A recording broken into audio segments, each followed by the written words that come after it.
Para que a gente possa iniciar, então, a última parte dessa mesa redonda, eu gostaria de convidar para coordenar os debates o senhor Elvésio Vinícius Antunes Rocha e pedir que os nossos palestrantes retornem à mesa para os debates. Com a palavra, então, o Elvésio.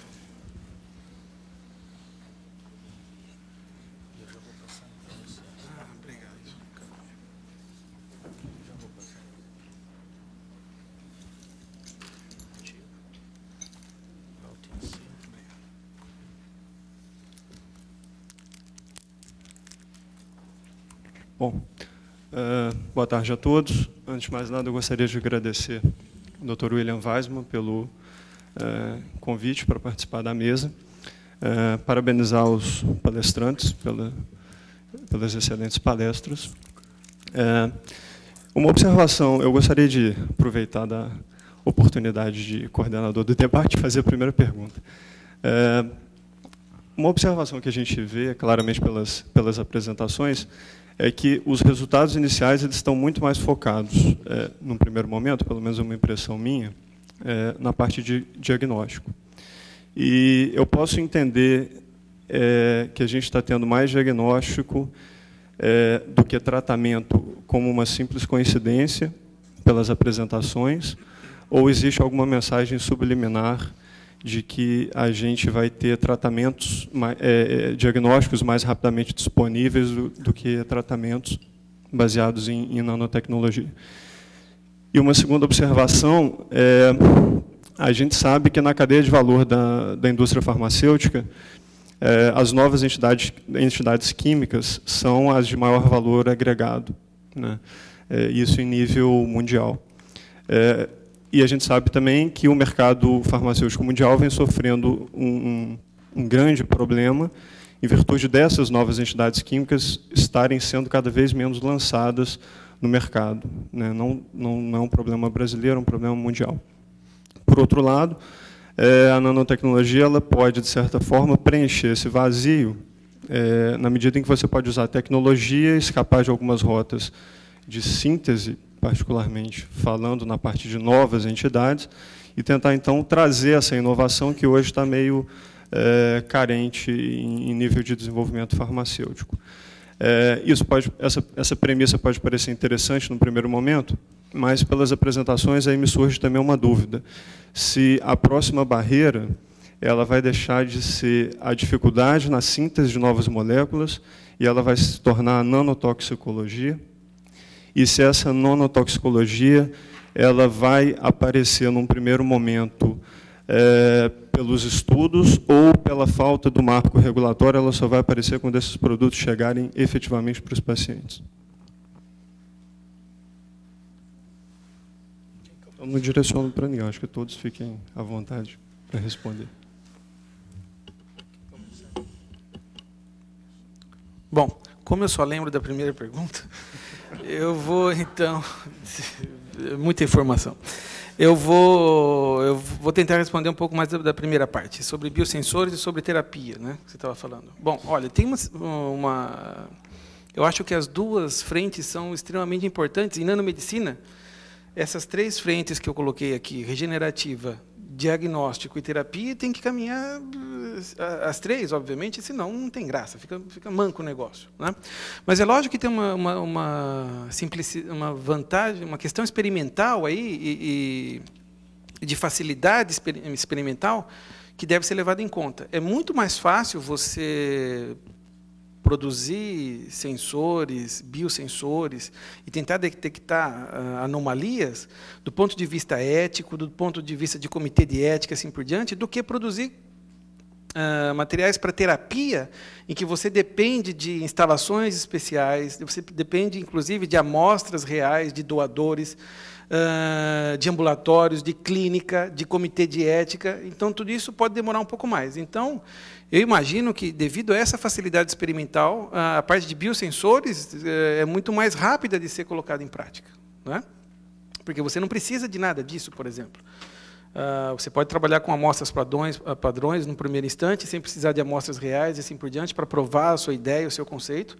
Então, acho que essa facilidade experimental, incremental do desenvolvimento de nanobiosensores tem acontecido muito mais rápido. Né? Porque tem instituições de pesquisa, por exemplo, que não têm um vínculo, não tem uma interface com uma parte médica ou biológica tão simples, tão rápida quanto outras. E para eles fica mais difícil tentar alguma coisa terapêutica, né? Porque precisa de pacientes, precisa de médico e assim por diante. Então, talvez essa seja uma desculpa para a área de biosensores estar um pouco mais avançada. Acredito que talvez seja uma boa desculpa. Mas o que eu tenho visto é que a parte de nanomateriais para terapia tem avançado de uma maneira fantástica. Né? Porque é muito mais gratificante, é tão gratificante quanto você detectar uma maneira de eliminar aquelas doenças. Né? Então, acho que as duas estão caminhando muito bem.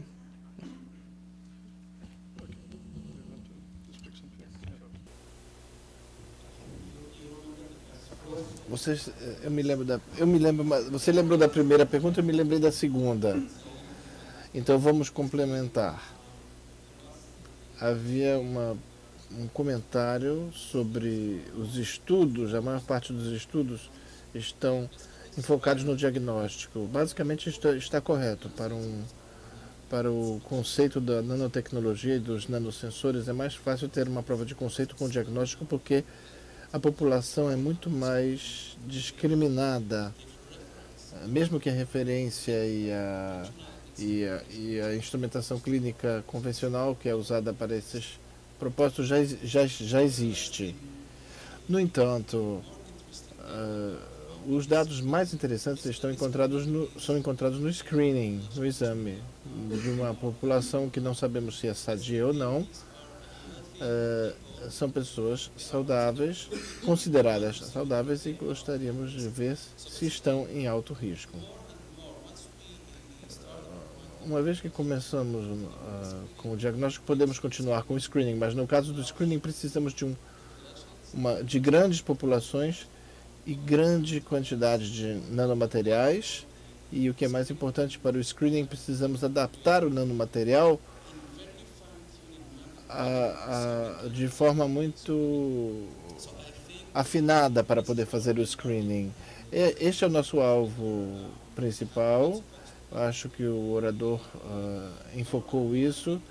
Cada vez mais pessoas e mais cientistas no campo fazem o screening, porque acreditamos que esta seria a verdadeira vantagem da nanotecnologia, e a habilidade de mudar o tamanho e de adaptar o tamanho com as propriedades mecânicas e ópticas e químicas é uma grande vantagem para o screening, assim como para a prevenção.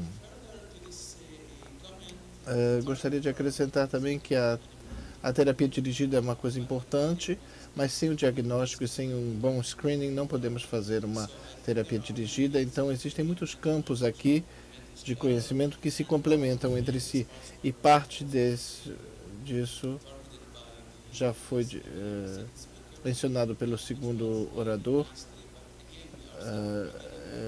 Ainda estamos no começo, precisamos explorar mais ainda as nanomoléculas e os nanomateriais para alcançar especificidade e sensibilidade e alta sensibilidade.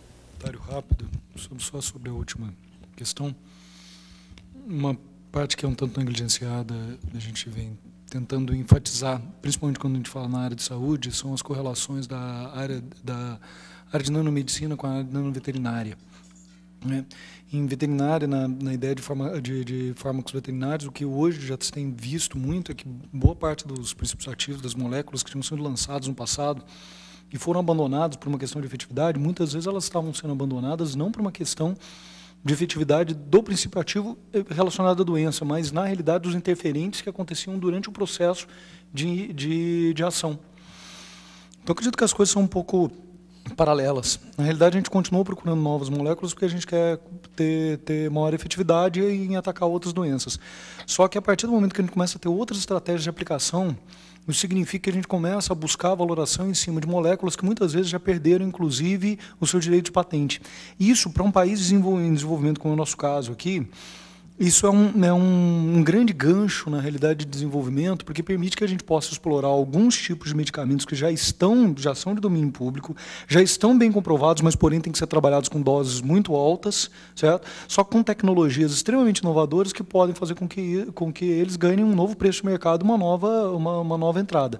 É sempre bom lembrar, porque que a tecnologia, a proteção associada ao veículo, nem sempre é a proteção associada à molécula.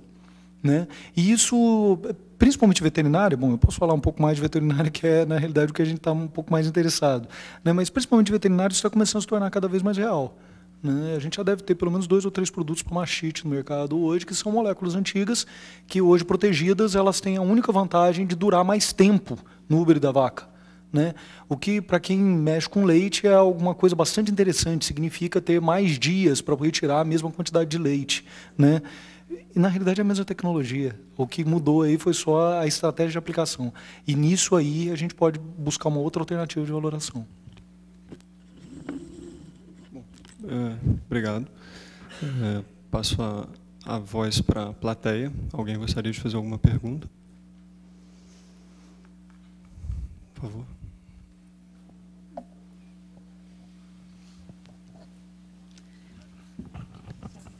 Eu gostaria, primeiro, parabenizar todos os palestrantes pelo Você alto... poderia se identificar, por favor? Meu nome é Ana Luísa, eu sou dermatologista do Serviço de Dermatoses Ocupacionais da ENSP Fiocruz, aqui do Rio.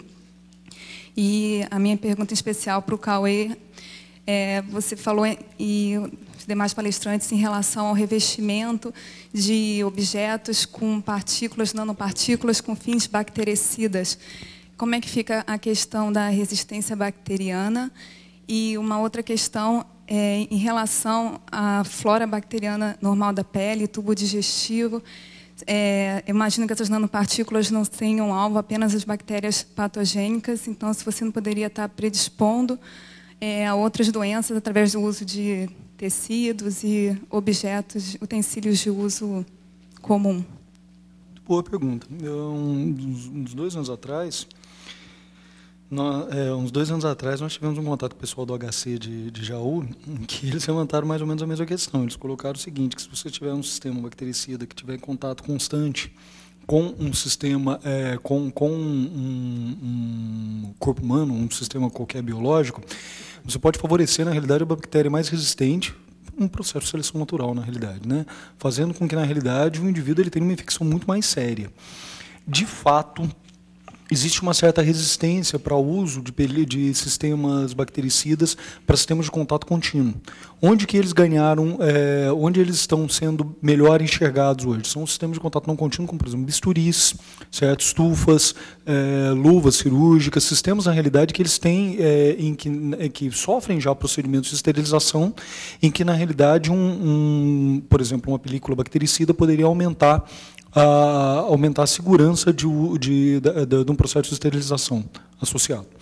Só que o foco principal, quando a gente fala, essas coisas elas se misturam um pouco como tecnologia, o foco principal de sistemas bactericidas está principalmente associado àqueles sistemas principalmente associado àqueles sistemas que têm contato de muitas pessoas em tempos muito longos, sem um controle geral. Por exemplo, equipamentos de uso geral hospitalar, e aí eu não estou falando, na realidade, dos equipamentos de contato, estou falando, por exemplo, cadeiras de hospital, estou falando a história da cadeira de dentista, certo? São sistemas que, na realidade, eles têm baixo nível de controle. Então, dentro desse tipo de sistema, se você conseguir melhorar o nível de asepsia, tendo um sistema bactericida, você diminui, na realidade, a chance de preservar bactérias resistentes para outros sistemas de esterilização. De fato, tudo isso precisa ser melhor ainda entendido e estudado. Agora, sempre é bom lembrar o seguinte, tem alguns bactericidas no mercado que já estão muito bem aceitos, por exemplo, o triclosan, né? Já está muito bem aceito. O triclosan é um negócio meio complicado, porque você utiliza ele para tapete, por exemplo, certo? E a própria luz ambiente pode ser suficiente para começar a fazer ele evaporar, tá? E gerar outros problemas, até ocupacionais associados. Nessa situação, por exemplo, a nanopartícula de prata é um grande candidato para uma substituição do triclosan sem risco de contaminação por voláteis. Tá? Eu costumo insistir o seguinte, a propriedade observada, ela tem várias aplicações. Agora, a aplicação ela tem as suas particularidades. A gente precisa sempre olhar para cada uma das particularidades, e eu concordo, sim, você está bem certa. Sistema de contato contínuo, a gente precisa ter um pouquinho mais de cuidado na hora de falar sobre eles. Na verdade, quando você mostra a questão do diagnóstico para a leishmaniose, você mostra o lipossoma com o antígeno, não seria, eles também não estariam ocasionando o mesmo falso positivo do que teríamos da outra forma, que você colocou que seria uma vantagem? Posso para a segunda? Não. É uma questão por pura falta de conhecimento. Todo nanocomposto, quando vocês trabalham no bioensaio, ele se torna um grumo, e por um acaso ele não vai ser mais um nanocomposto, quando ele é reconhecido pelas células, principalmente quando você mostrou nos seus modelos in vitro, né, com as linhagens celulares. E a terceira, relacionada aos estudos de nanotoxicidade no in vivo, ou seja, quais são os parâmetros, quais são as análises que estão sendo feitas para ensaios crônicos, para uma toxicologia mais crônica? Bom, então vamos lá. Agora eu lembro as três. Então é o seguinte, a primeira parte, a resposta é não. Nós temos aquele sistema, num sistema de biosensoriamento padrão, convencional, um biosensor, o que a gente sempre tem uma plataforma biorreceptora que vai reportar, de alguma maneira, para a gente, através de um sinal elétrico, óptico, assim por diante, quando uma molécula, o analítico que a gente quer detectar, se ligar ali. Isso é um biosensor. No nosso caso, essa plataforma biorreceptora é um antígeno. É um imunoensaio, certo? O que eu estou detectando são anticorpos. Veja bem, então, o que eu tenho ali são antígenos da leishmaniose. Num sistema imunoensaio convencional como ELISA, por exemplo, mesmo utilizando o antígeno da leishmaniose, ele pode interagir tanto com anticorpos anti-Chagas quanto anti-leishmania. Daí que vem a reação cruzada, porque lá eu não distingo. Lá vem o sinal óptico, que quando ocorre essa reação, tem uma peroxidase que dá um sinal óptico, na ELISA, por exemplo, e eu vejo isso. Nesse caso, pode ser que também eu tenha no meu biosensor os antígenos anti-leishmania. Pode ser que anticorpos anti-Chagas estejam se ligando também, mas a medida elétrica é diferente de um para outro, porque provavelmente os dois ocorrem com intensidades diferentes, essas ligações. Então, usando essa estratégia de detecção elétrica, eu diferencio entre esses dois eventos. Tá? A segunda pergunta foi a parte do... grumos, você falou, né? Os grumos, acho que são agregados, você quer dizer? Bom, essa é uma questão muito importante que a gente toma muito cuidado. Quando a gente faz esses estudos in vitro, a gente coloca as nanopartículas que já estão em solução, um tampão, por exemplo, no mesmo tampão, né, no meio de cultura. Só que no meio de cultura tem 1 milhão de coisas. Né? Tem proteínas, tem albumina, tem tudo que você imaginar. Nós temos que tomar o cuidado de, antes de colocar esse meio de cultura nas células, efetivamente, fazer uma nova análise das nanopartículas, porque você tem toda a razão. Tem nanopartículas com carga positiva que, quando eu coloco no meio de cultura, ela adquire carga negativa, porque ela está complexando ali com um monte de íons. Tem outras que complexam com as albuminas, então, em vez de pequenininhas, ficam uns negócios enormes, uns agregadão enormes. Então, nós temos o cuidado de identificar o que acontece com a nanopartícula depois que ela está no meio de cultura, ou seja, imediatamente antes dela entrar em contato com a célula. Podem ser que, quando acontece agregados, a gente descarta esse sistema, muda um pouco a síntese para não ter agregados. Agora, inversão de carga pode acontecer sempre, mas nós controlamos isso. Eu sei que agora ela está interagindo com a célula com carga positiva e não mais com carga negativa. Então, eu tenho esse controle, certo? Porque se ela interagir com a proteína albumina, por exemplo, do meio, formar um agregadão, não é mais o que eu quero estudar, então isso é descartado. Então, a gente tem o controle de ver isso antes de colocar, de fazer as análises. Mas esse é um ponto importantíssimo, que só veio à tona muito recentemente. Né? Eu acabei de vir de um congresso de nanomedicina nos Estados Unidos e isso foi amplamente discutido. Certo? Então, nós temos que ter esse cuidado, sim. Então, o que importa é que eu sei, a hora que ela interage com a célula, eu sei que tamanho que ela está e que carga que ela tem. Isso é fácil para a gente ver. Né? E a terceira é a parte da monitoramento em vivo. Em vivo, a gente só usou até agora modelos de rato. Nada mais... Mas você avaliou 30 dias, 90 dias? Não, foram esses... Eu acho que eram ensaios de até 20 dias. Eu preciso só checar os números em algum lugar. Mas era mais do que 15 dias, com certeza. Agora, 60 dias, por exemplo, não foi. Não de cabeça. Mas tenho todos os parâmetros aí. Agora, de cabeça, não. Mas tem em algum lugar. A gente pode conversar. Depois eu te passo todos esses detalhes. Tá? Obrigado. Próximo. Alô? Olá. Pronto. Meu nome é Cláudio Tedesco. Gostaria de parabenizar a mesa. Só respondendo a alguns questionamentos seu do início.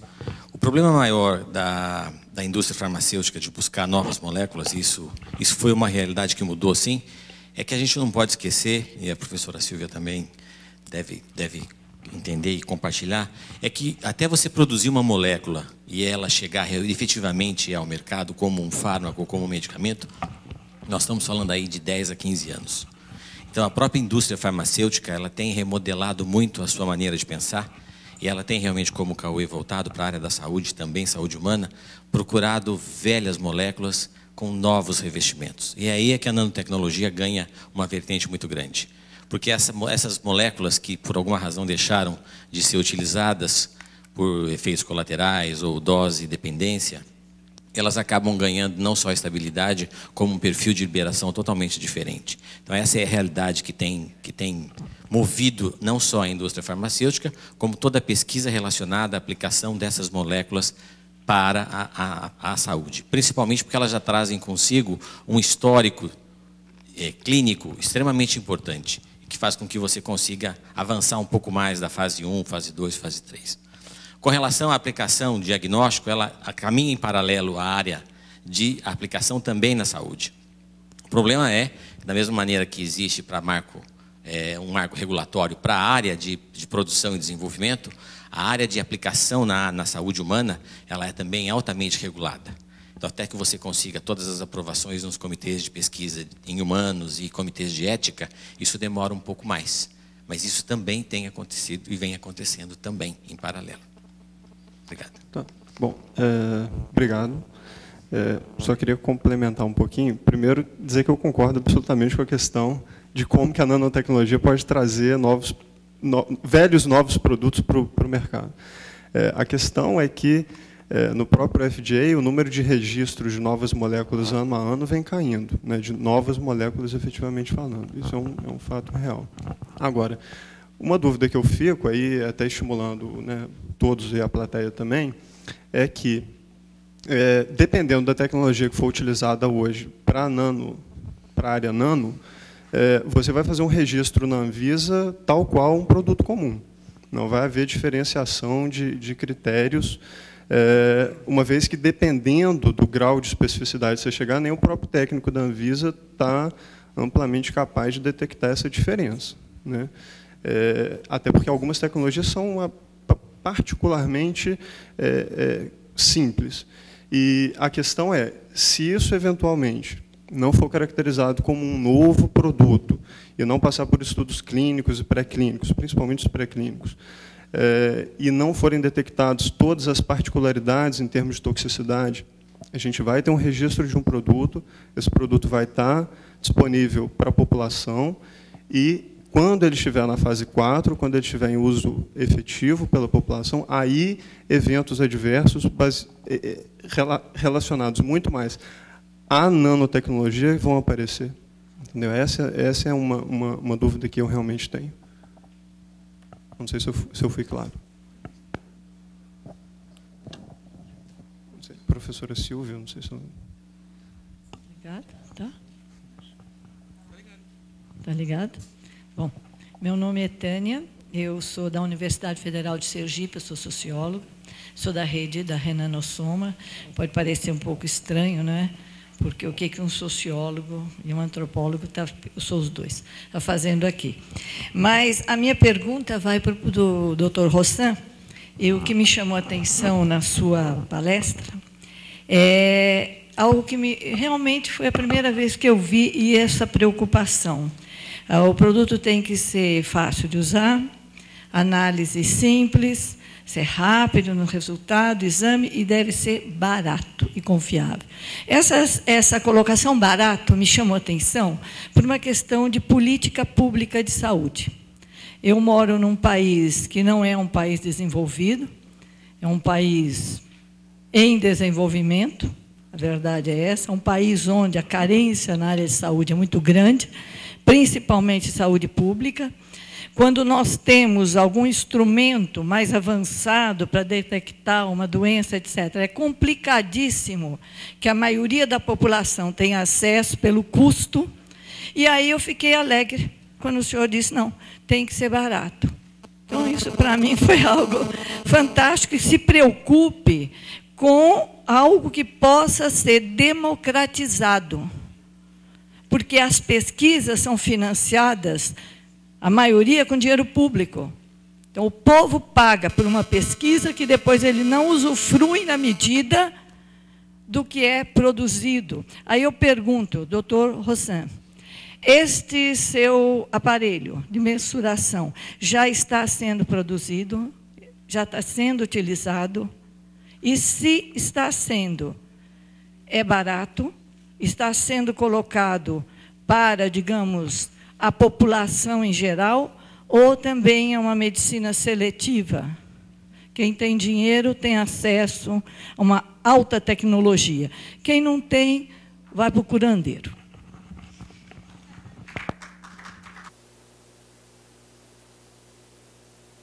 Obrigado pelo comentário e pelas boas ideias e a bela opinião. Basicamente, hoje mais de 15 centros têm esse dispositivo no mundo, mas antes de chegar até a aprovação, não podemos passar para o nível comercial ou tecnológico, porque existem vários centros em Israel, na Europa, nos Estados Unidos, na China, e espero que no Brasil se ouça falar dele aqui no Brasil também. Em outros lugares do mundo, nós podemos concentrar no nível da pesquisa. A empresa Vinano foi estabelecida um mês atrás e fizemos a aplicação para o FDA, e nós podemos produzir esse dispositivo mais ou menos por $5.000. O custo de cada sensor é de $1. É produzido em nosso laboratório por $1. Se você passar para o nível tecnológico ou comercial, ele vai passar para apenas alguns centavos. Então, não é apenas para os países, útil para os países desenvolvidos, como também para os países em desenvolvimento. Essa é a ideia. Esse dispositivo usado para o screening, eu gostaria de dar um exemplo para vocês. No caso do câncer. No câncer, ninguém pode sentir os efeitos dos estágios avançados, a sobrevida, onde a sobrevida é muito pequena. Por exemplo, no caso do câncer do pulmão é 50%. Se nós acharmos que isso se aplica a cada instituto, a cada clínica médica ou clínica familiar, ou em casa, aí podemos fazer o screening para qualquer pessoa nos países em desenvolvimento e nos países desenvolvidos. Nos países em desenvolvimento, esse dispositivo é muito mais importante do que nos países desenvolvidos, porque, no caso do diagnóstico, existem muitas outras alternativas, não com a mesma qualidade, mas elas existem. Nos países em desenvolvimento, onde temos vilarejos distantes, onde ninguém estará lá, onde ninguém poderá ter acesso facilmente, esse dispositivo seria muito bom, um muito bom começo para dirigir as pessoas para fazer um diagnóstico mais tarde e uma terapia dirigida. Esta é a nossa intenção, é por isso que todas essas características foram colocadas dentro de um dispositivo e num só pacote.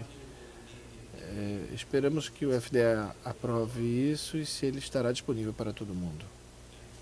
Obrigado. Dr. William, please.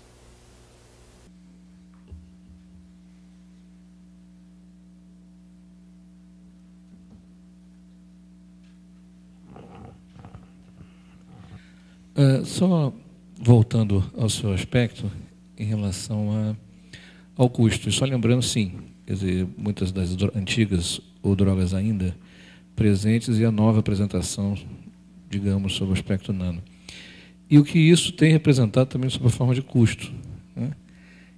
Por exemplo, uma dose de um quimioterápico que custava $30, quando, por exemplo, em lipossoma, pode custar alguns milhares de dólares. Sem dúvida nenhuma, muito melhor, muito menos toxicidade. E talvez nossa grande questão seja, por exemplo, no Brasil, onde temos um sistema único de saúde universal, em que todas as pessoas têm direito, seja que os laboratórios públicos ou o próprio governo invista nisso. É porque, obviamente, fica impossível a população que possa fazer essa aquisição. Nós já temos hoje, talvez um bom exemplo seja a anfotericina B, uma enorme dificuldade de se conseguir encontrá-la sob uma forma não lipossomal. E assim tem vários outros exemplos. Então, mesmo que a gente consiga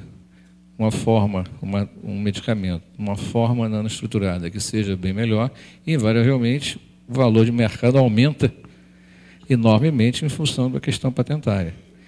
Então, particularmente no nosso país, e tendo em vista o sistema unificado de saúde, o investimento governamental seria mais do que necessário, ele seria constitucionalmente obrigatório. Bom, infelizmente o nosso tempo está esgotado. Aqueles que ainda tiverem mais perguntas, depois procurem os palestrantes. Obrigado pelas inserções e obrigado pelos palestrantes também.